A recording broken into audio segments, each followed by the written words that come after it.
Welcome to KJC.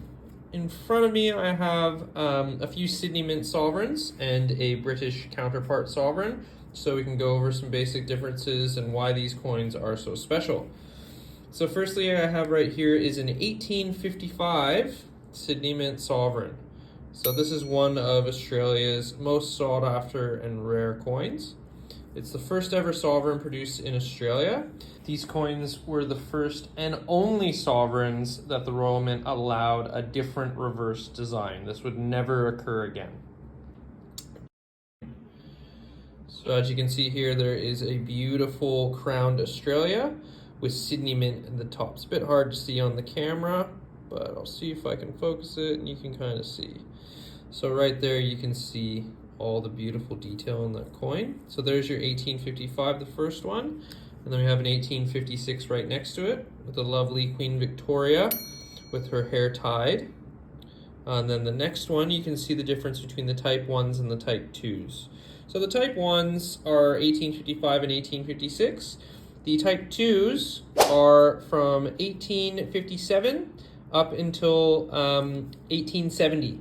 So the coins are slightly different. There is a wreath, a Banksia wreath in Queen Victoria's hair, if you can kind of make that out there. But still has that same beautiful Sydney Mint reverse design. This one is actually in uncirculated condition, so you can really, see how beautiful of coins these actually are. So some of the reasons these coins are so special, not only were they the first coins ever minted in Australia, or first sovereigns, I should say, ever minted in Australia, they are also minted with silver instead of the usual copper. So when you hold up, say, this Type 2 and a British sovereign, you can see there is quite a substantial difference in the color. So you can see this one is actually minted with copper to make that 22 carats. This one is minted with silver, so you can see that beautiful light yellow lustrous color that you get in these Sydney Mint coins. There was also very few of them produced. The mintages were quite low, especially for the 1855. So the 1856, they started producing a few more. They were extremely sought after by international merchants that were coming to Australia at the time to, fence their wares, whether it be tea merchants from India or the like. They would actually prefer Sydney Mint sovereigns over the British counterpart because of that silver. The Royal Mint calls this coin the chief coin in the world. They have been produced since 1817. They're based off of a coin from the medieval times, from Henry VIII. I believe he minted the first one in the mid-1500s.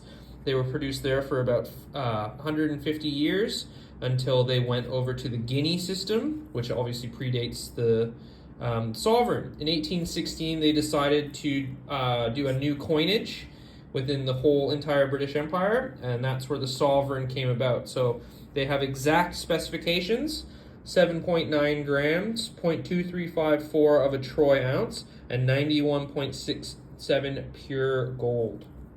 So the 22 karat gold coins here, the reason why they aren't pure gold is just because pure gold's so brittle that they would wear a lot quicker. So having that addition of silver or copper actually makes the coins a lot more durable for circulation. Because you can't forget that these coins were actually made as circulated currency. Now we think of them as collector's items, but back then they would have been, something you could have used. Something like this probably you could use to buy a house or trade in large amounts of commodities or the like. Silver coins would have then been more used for your daily transactions. So Australia would produce sovereigns from about 1855 to 1931, until we fell off the gold standard and started just mostly being in banknotes and checks and that kind of things. Your currency wasn't valued in gold anymore.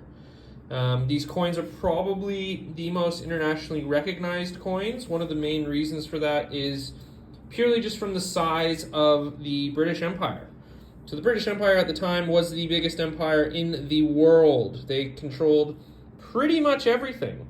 So as that being said, they controlled most of the international trade. And the international trade would have more often than not be made with these coins. So your sovereigns. So they did make a few other denominations. Occasionally you will find 2-pound sovereigns, which are about double the size, 5-pound sovereigns, and then of course your half sovereign, which is half the size. Half sovereigns are a little bit more scarce, but just as collectible. And that's all I have for you today. Thanks for watching. Don't forget to like and subscribe.